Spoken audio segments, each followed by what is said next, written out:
და ტვირთვაინება ჩვენი საცხოვრებისათვის ქრისტემან ჭეშმარიტმან ღმერთმან ჩვენმან მეოხებითა ყოვლად უხსნელისა დედისათვისა დიდებულთა ყოვლად ქებულთა მოციქულთა ღირსთა ღმერთ შემოსილთა მამათა ჩვენთა და სოფლიო დიდ მოძვრისა და მღვდელმთავარისა იოანე ოქროპირისა კონსტანტინეპოლ მთავარეპისკოპოსსა წმინდისა მღვდელმთავარისა ნიკოლოზ მირონლუკის მთავარეპისკოპოსსა წმინდისა მღვდელმთავარისა სპირიდონ ტრიმიფუნტელ მთავარეპისკოპოსსა წმინდისა მღვდელმთავარისა ნექტარიოს ეგენელისა წმინდისა მღვდელმთავარისა ლუკა ყირიმელისა წმინდისა მღვდელმთავარისა ნიკოლოზ სერბელისა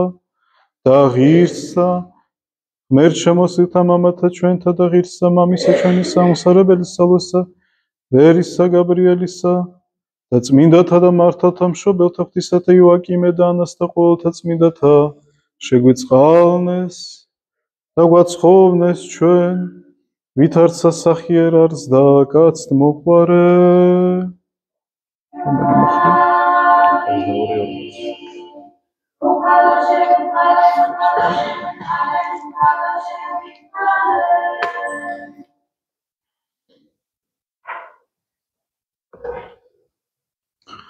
სახელითა მამისა და ძისა და წმინდისა სულისა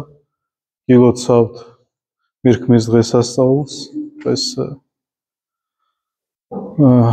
არის საუფლო დღესასწაული და ორიოდე სიტყვით შეგახსენებთ ამ დღის მნიშვნელობას ზოგადად კაცობრიობა ნახეთ ჩვენ ხდება 2000 წლის წინ აღთქმული კაცობრიობისთვის აღთქმული მესია უნდა მოსულიყო და მოდის დრო დგება ჟამი როცა ის იშვება ბეთლემს ბაგაში როცა ის წინა დაიცვეთება და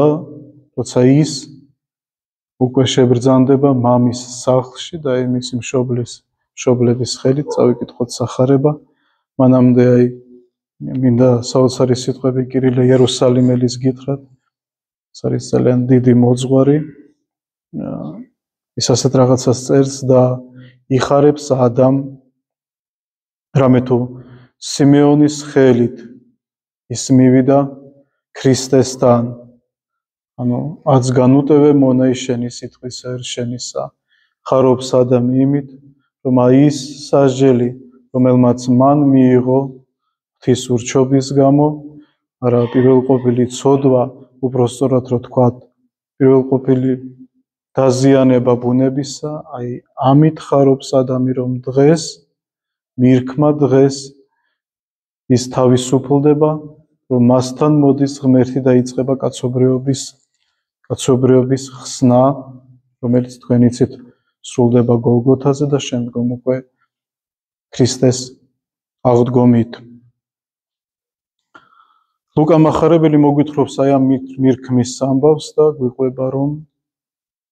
და რაჟამს აღესრულეს დღენი იგი განწმენდისა მათისა ნისჯულისა მისერ მოსესა აღმოიყვანეს ყრმა იგი იერუსალიმს წარდგინება წინაშე უფლისა დღენი განწმენდისანი რასჯული მიეცა მოსეს მიერ ებრაელ ერს თქვენ იცით რომ როცა ებრაელი ერი ეგვიპტის ტყვეობაში იყო სხვადასხვა აი ამ ტყვეობაში იმის გამო რომ ფარაონი სდევნი და ებრაელ ერს არ უსმენდა მოსეს მასზე იქნა გარდამოსული სხვადასხვა სასჯელი და აი ჩვენ ვიცით რომ როცა მოსეს ბრძანებით და მოსეს ხელმძღვანელობით იქნა გადმოყვანილი უკვე ზღვაზე მეწამულ ზღვაზე ებრაელი ერი მანამდე მოსემ პასექი და აი ამ ზვარაკის სისხლით იყო ცხებული ყველა სახლი და იმ ღამეს ანგელოზმაო ვისი სახლიც არ იყო ნაცხები ამ სისხლით შემოსრა ყოველი პირმშო და შესაბამისად როცა აი ჩვენ უკვე შემდგომში ებრაელი ერი იხსენებს აი ამ მეწამულ ზღვაზე გადასვლას ისენებს ამ პასექს და ისენებს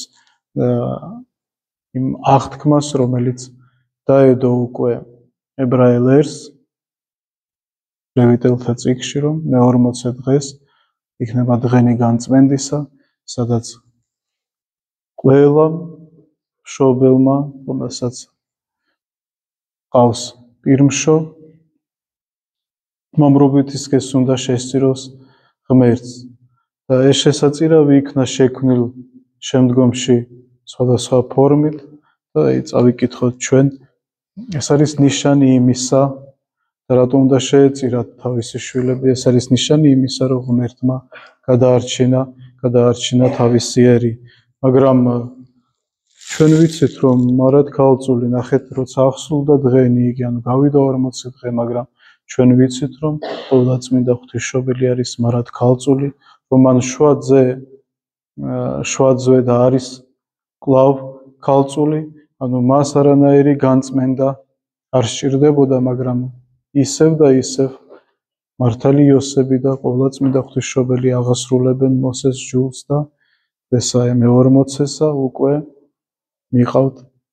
თავისი პირმშო, ანუ იესო ტაძარში და უფალი მიდის მამის სახლში. ვითარცა წერილ არ ჯულსა უფლისასა, არამედ ყოველმა წულმა, რომელმა განაღო საშოი წმინდა უფლისა ეწოდოს და მიცემად შესაწირავი ვითარცა თქმულ არ ჯულსა უფლისა, ორნი გვირდნი, ანუ ორნი მართვე ტრედისანი. ჩვენ წმინდა წერილიდან ვიცით, რომ იქნა შეწირულ ორი გვირდნი მართვისანი, რადგან ოჯახი იყო ღარიბი ძალიან და რაც ჰქონდათ საშუალება, ისე შეწირეს უფალს ყოვლადწმინდა ღვთისმშობელმა და იოსებმა და მიცემად შესაწირავი ვითარცა თქმულ არ ჯულსა უფლისა, ორნი გვირდნი, ანუ ორნი მართვე ტრედისანი. და იყო კაცი იერუსალიმს, რომელსაც სახელი სიმეონ და კაცი ესე მართალ იყო და მოშიში უფლისა და მოელოდა ნუგეშინის ცემასა ისრაელისა და სული წმინდა იყო მის ზედა. ჩვენ ვიცით, რომ სიმეონი ეს არის ერთ-ერთი მთარგმნელი ძველი აღთქმისა ებრაულიდან ბერძნულ ენაზე. თქვენ იცით, როცა სიმეონი მივიდა წინასწარმეტყველებამდე, რომ ქალწული შვეს ძე გადაასწორა სიმეონმა, ეცადა რომ ეს ტყავი ამოეჭრა ეს და დაეწერა ქალი და მაშინ ანგელოზი გამოეცხადება მას და ეთქვის, რომ შენ არ აღესრულები, ვიდრე არ დაინახავ ქალწულისგან მშობილ ძეს, ანუ მესიას და ასე ამის მერე სიმეონი მოელოდა ტაძარში და ნახეთ რა საოცარი სიტყვები წერია და სული წმინდა იყო მის ზედა. არა მასში იყო სული წმინდა, არამედ სული წმინდა იყო მის ზედა. რატო იყო მის ზედა? რომ ჯერ კიდე არ მომხდარა კაცობრიობის გამოხსნა, ჯერ კიდე არ ჯვარცმულა ქრისტე, ჯერ კიდე სული წმინდის მადლს ვერ იღებს კაცობრიობა და წერია, რომ აი სული წმინდა იყო მის ზედა, გვეუბნებიან წმინდა მამები. და იყო მისა უწყებულ სულისაგან წმინდისა, არა ხილვად სიკვდილი ვიდრემდე იხილოს ცხებული უფლისა და მოვიდა სულითა წმინდითა ტაძრად უფლისა და შეიყვანება სამას მამა დედისა მიერ, მისა მიერ იესოსა ყოფათ მათთა მსგავსად ჩვეულებისერ, მის რჯულსა მისსა მიმართ. ნახეთ და მიყვანებულ სულისაგან წმინდისა ტაძრად, ანუ დაბერდა, დამოხუცდა, წარმოიდგინეთ, ყველა დაკარგა სიმეონმა, მაგრამ მაინც ელოდებოდა რას? ღმერთთან შეხვედრას. ეს როგორი შეხვედრა, იცით, თან ღმერთს უნდა შეხვდეს, თან იცის, რომ ამ შეხვედრის მერე უნდა გარდაიცვალოს, იმიტომ რომ მას ანგელოზმა აუწყა, რომ მხოლოდ ამის მერე გარდაიცვლები შენ და უკვე დაბერებული სიმეონის სულისაგან წმინდისა ისევ მიდის ტაძარში, რომ შეხვდეს თავის ღმერთს. და მან მიირქვა იგი მკლავთა თვისთაზე და აკურთხა ღმერთსა და თქვა, აც განუტოვე მონა შენი მეუფეო სიტყვის არ შენი სამშვიდობით, რამე თუ იხილეს თვალთა ჩემთა მაცხოვრება შენი, რომლიმ განუმზადე წინაშე პირსა ყოვლისა ერისა, ნათელი გამოფწკინებლად წარმართა ზედა და დიდებად ერისა შენისა ისრაელისა. თქვენ იცით, რომ ისრაელი, რომ ებრაელი ერი ელოდა მესიას და უცხადებს, ნახეთ, სიმეონი უცხადებს ყველას იქ, რომ დიახაც მოვიდა მხსნელი ჩვენი ერისა და კიდევ ერთხელ გვიმოწვევს ჩვენ ყველას და იყვნენ იოსებ დედა და მისი დაკვირვებული სიტყვათა მათზე და მისა და აკურთხა იგინის სიმეონ და რქვა მარიამს დედასა მისა, ესე რა დგას. დაცემა და აღდგინებად მრავალთა ისრაელსა შორის და სასწაულად სიტყვის საგებელად. იცით რა არის? აი ერთ-ერთი წმინდა მამა ბრძანებს, რომ როცა არის აღწერა ძველი აღთქმის სოლომონისეული ტაძრისა, შესასვლელი ტაძრისა იყო აღმოსავლეთით, ხოლო საკურთხეველი დასავლეთით და ჩვენ პირიქით გვაქვს, ხო? ჩვენ პირიქით გვაქვს და ნახეთ, აი ტაძარი აღმომავალ მზეს, ანუ აღმომავალ ქრისტეს ელოდება. ძველი სოლომონისეული ტაძარი აღმომავალ ქრისტეს ელოდება და შემდგომში უკვე ახალ აღთქმაში ჩვენ პირიქით აღმოსავლეთიდან უკვე ქრისტეს მეორედ მოსვლას ველოდებთ, ანუ მთელი ჩვენი აზრობრება, მთელი ჩვენი გონება უფალმა ძველი აღთქმისგან გადმოიყვანა თავისკენ და მოგცა საშუალება ჩვენც მივირქვათ უფალი ჩვენი. და თვის შენსაც ასულსა განვიდეს მახვილი, ნუ ეს იცით საშნელი წინასწარმეტყველება სემეონ მერგმელისა, რომ ნამდვილად თითოეული ლურსმანი, რომელიც ჯვარზე იყო გაკრული მაცხოვარი, ღვთისმშობლის გულში და სულში იყო განვლილი და იყო ანა წინასწარმეტყველი ასულიფა ნოელისა, ტომისაგან ასერისა, ესე გარდასრულ იყო დღეთა მრავალთა და ცხონებულ იყო ქმრისა თანაშვიდ წელ სიკალწულისაგან თვისი და ესა იყო ქვრივ ვითარცა 84 წლის, რომელი არა განეშრებოდა ტაძრსა მისგან მარხვითა და ვედრებითა მსახურებითა ღამე და დღე. ნახეთ, მოსე იძახის, რომ ყოველივე სიტყვა 2 ან 3 მოწმითა დამტკიცდების და ნამდვილად ეს მეორე მოწმით შეიძლება ითქვას, ეს ქვრივი, რომელმაც თავისი კალწულისგან 7 წელი იცხოვრა, ქმართან დაქვრივდა და თავისი 84 წლის ქვრივია წერია მას და თავისი საწოლი აი ამ დაქვრივებული ქმრის საწოლს ერთგული დარჩა და ასე მარხვითა და ლოცვითა ის მარადჟა მიყოლ ტაძარში და ის ანა წინასწარმეტყველიც გვეუბნება აქ წინასწარმეტყველებას. ესე მასვე ჟამსაშინა მოიწია და აუარებდა ღმერთსა და ეტყოდა მისთვის ყოველთა, რომელთა მოელოდეს გამოხსნესა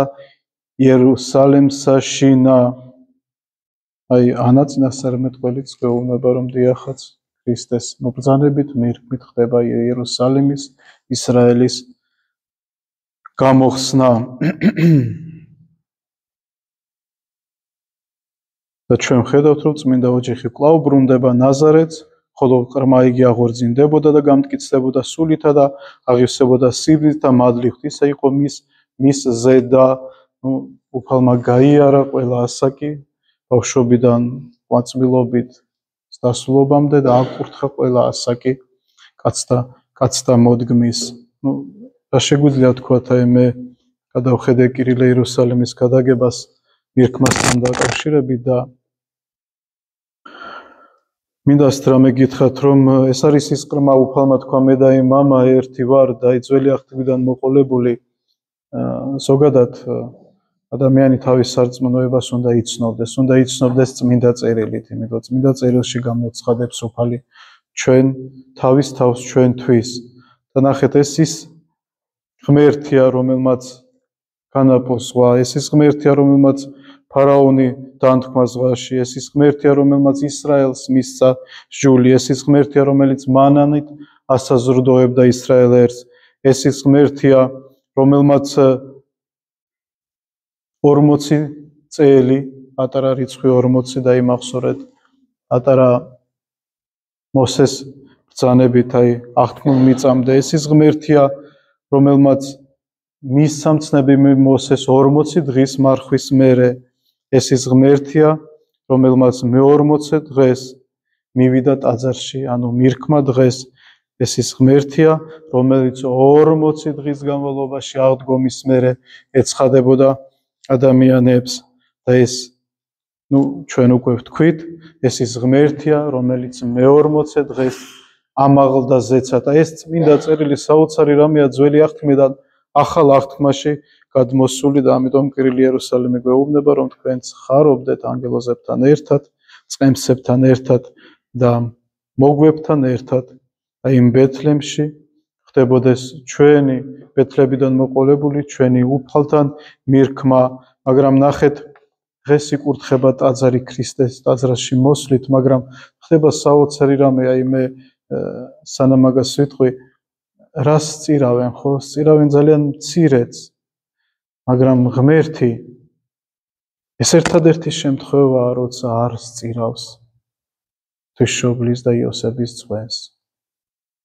არ სწირავს. არ სწირავს მართვეთით და მტრედით, ხო? ვითი სწირავს უფალის შემდგომში. ნახეთ, თვით ქრისტეს შემდგომში ჯვარცმით იწირება ეს სხვერპლი. ეს ერთადერთი შემთხვევა ძველი აღთქმიდან უკვე ახალ აღთქმაში, რომ იწირება შემდგომში წვენი და იწირება ქრისტე მაცხოვარი და ხდება კაცობრიობის გამოხსნა გოლგოთაზე. ამიტომ აი ჩვენ წმინდა მამა ლუკა ყირიმელი გვეუბნება, რომ ამიტომ თუ კი მაშინ უფალი ითხოვდა პირმშოს, მაგრამ შეიცვალა ეს პირმშონ ნაცვლად მადლიერებისა მტრედით ან მართვეთი, დღეს ახალი აღთქმის ადამიანმა ყველაფერი, რადგან უფალმა თქვა, შეიყვარო უფალი შენი და გვეუბნება სხვადასხვა თვისებებს, გულის, სულის, გონების და ძალით. ანუ დღეს ახალი აღთქმის ადამიანს უნდა გქონდეს იმის უნანი, რომ უფალს ყველაზე ძვირფაში შესწირო და რაც კი გააჩნია. ამიტომ აი ჩვენც დღეს თქვენ ვინც მოხვედით, ვინც ეზიარეთ, გახდით ტაძარი, სადაც ქრისტე შემობრძანდა. დღეს თქვენს სხეულში შემობრძანდა მირქმით უფალი ჩვენი და გილოცავთ ყველას, ვინც ეზიარეთ და ყველას გილოცავთ მირქმის დღესასწაულს. მერთმა დაგლოცოთ, მერთმა გაკურთხო და მრავალს დაგასწროთ. ამინ.